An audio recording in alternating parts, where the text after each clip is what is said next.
A 9-year-old girl was crawling along Highway 9 at dawn, her prosthetic leg missing, leaving a thin trail of blood on the cold asphalt. 14 cars passed her, 14. Then 8 motorcycles appeared, covered in leather and scars that made people cross the street. They stopped. What they discovered in the next 2 hours would send a mother to prison and prove that sometimes the scariest-looking people have the biggest hearts. This is Sophie and Ruby's story.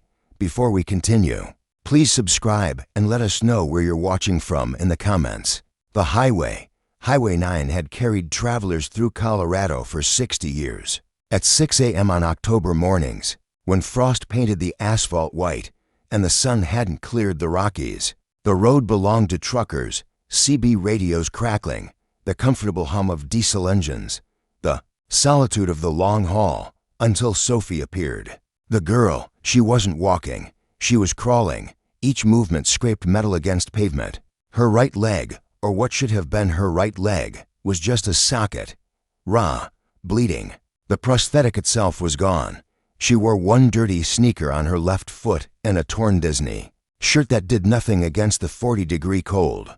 She'd been moving like this for 3 miles, fresh bruises spread across her shoulder in a pattern. Not random, deliberate. The unmistakable shape of adult fingers that had gripped hard enough to leave their mark. She was 9 years old. The cars, the first car, a silver sedan, slowed. The driver saw her, got close enough to see the blood, the missing prosthetic, the way her small hand reached out. His door locks clicked. Then he accelerated past. The second car stopped. A white SUV, 10 feet ahead. Sophie's heart jumped. The father rolled down his window. "Where are your parents? Please." Sophie's voice cracked. "Please help me. I'm calling the police." But his daughter started crying in the back seat. "Daddy, I'm scared." The mother's voice came sharp. "Drive. Now." The SUV pulled away. Car after car. A pickup that swerved around her. To sedans that didn't slow down. A delivery van whose driver stared, but kept his foot on the gas. Then came the police cruiser. Sophie saw it, and something in her chest went cold. She dragged herself behind a roadside marker and stayed, hidden until the taillights disappeared. 14 vehicles, 14 people who chose to keep moving. The bikers, the sound reached her first, deep in rumbling. 8 motorcycles appeared over the hill, riding information. Ruby rode lead. 52 years old, arms covered in ink, a scar cutting through her left eyebrow. She'd been a school vice principal once, before watching the system fail too many kids. Behind her rode Diesel, her partner of 20 years, former paramedic, built like he could break you but moved with careful gentleness. Ruby saw Sophie first, a small shape on the road ahead. Wrong. She raised her fist. The signal to stop. 8 bikes pulled to the shoulder. Ruby was off hers before the engine died, running toward the child who just collapsed. "Kid." She dropped to her knees. "Kid, can you hear me?" Sophie's eyes opened. She saw the leather vests, the tattoos, the chain hanging from Diesel's belt. Everything her mother had whispered about. Those people are dangerous. But 14 safe-looking cars had left her bleeding on the road. "Please don't leave," Sophie whispered. Everyone else did. Something in Ruby's chest cracked. "I'm not leaving." Ruby's voice was steady. "Not now, not ever." First aid. Diesel was already moving. Within 30 seconds he had the first aid kit open. Thermal blanket out, water bottle ready. "Sweetie," Ruby kept her voice soft. "What's your name?" "Sophie. I'm Ruby. This is Diesel. He used to be a paramedic. We're going to help you, okay?" Diesel's hands moved gently over injuries that made his jaw tighten. The exposed socket where her prosthetic should connect. Infected. Red and weeping. The bruises on her shoulder, each one a fingerprint. The cut on her head. The way she couldn't extend her right arm. He looked at Ruby. That look, 20 years together, meant she read it instantly. "This is bad. Sophie, honey." Ruby pulled off her jacket and wrapped it around the girl. "Where's your prosthetic?" Sophie's face crumpled. "Mom took it." "When?" "This morning." Diesel pulled out a protein bar, held it out. Sophie stared at it like it might disappear. "It's yours," Diesel said gently. "Go ahead." She took it with trembling hands, started eating. Not fast, slow, careful, like every bite needed to be savored because there might not be another one. Her eyes kept darting up to check if Ruby was still there. If this kindness was about to be taken back, Ruby's throat went tight. Why'd your mom take it? Sophie, the girl stopped chewing. Her hands started shaking harder.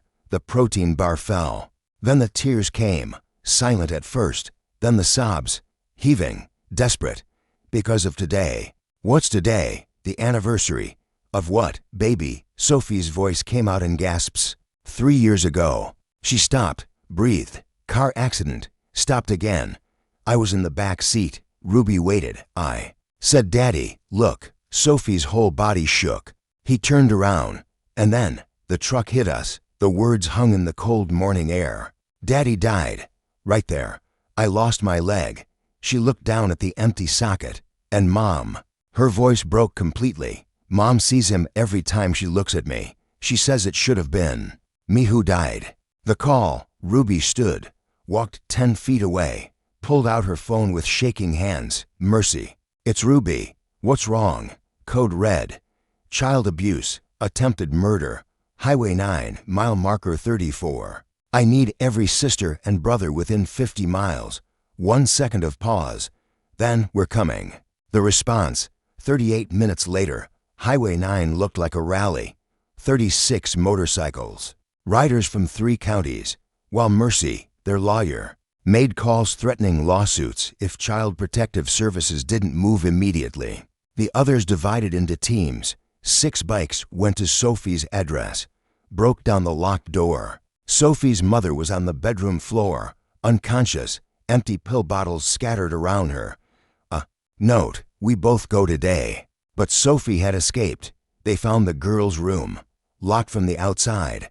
Inside, bare walls, a mattress on the floor, her broken prosthetic in the trash, deliberately snapped in half. Journals filled with 3 years of entries. She killed him. Wrong child survived. Bank statements showing $300,000 in insurance money. Not 1 cent spent on Sophie's care. 8 bikes went to Sophie's school. The nurse broke down, showed them files documenting dozens of injuries over 3 years. All reported, all ignored, for bikes stayed with Sophie. Ruby never let go of her hand. 6 months later, Sophie stood in Ruby and Diesel's kitchen making pancakes. The house sat on 40 acres with mountains visible from every window. Her new prosthetic was purple with small angel wings painted on the side. The adoption papers had been signed last week. Mom, Sophie said. She'd started calling Ruby that 3 months ago. Can we go back there today? Where? Highway 9, where you stopped. An hour later, 30 motorcycles lined the highway at mile marker 34. They'd brought flowers, laid them on the shoulder where a scared girl had crawled. Sophie stood at the spot, Ruby's hand firm in hers. Last time I was here, Sophie said quietly, I thought nobody in the world cared if I lived or died. And now, Ruby asked. Sophie looked at the 30 bikers standing with her, Diesel with his gentle hands, Mercy Hood. Fought the system, all the others who'd shown up that day and every day since. Now I have a family. She turned to Ruby, and her smile was the most beautiful thing Ruby had ever seen. I'm home, Mom. 2 words. That's all it took. 2 words that meant a girl who'd been abandoned 14 times had finally been found. Ruby pulled Sophie close, and 30 engines started in unison, a thunder that said, You're never alone again.